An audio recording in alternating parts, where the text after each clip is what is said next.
বর্ণিল আয়োজনে প্রতিষ্ঠার 50 বছর তথা সুবর্ণ জয়ন্তী উদযাপন করল Bangladesh society.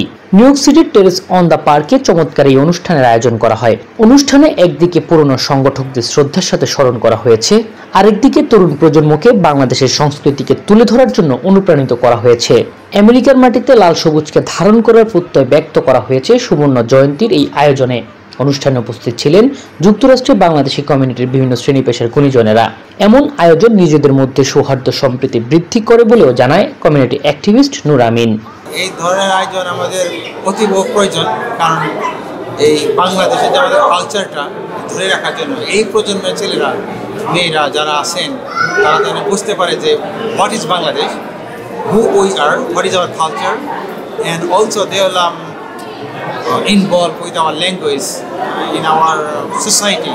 So Bangladesh society মতো এই ধরনের অনুষ্ঠান আমাদের অনেক উপকারে আসে, যাতে আমাদের নতুন প্রজন্মের ছেলেমেয়েরা বাংলাদেশ জানতে পারে।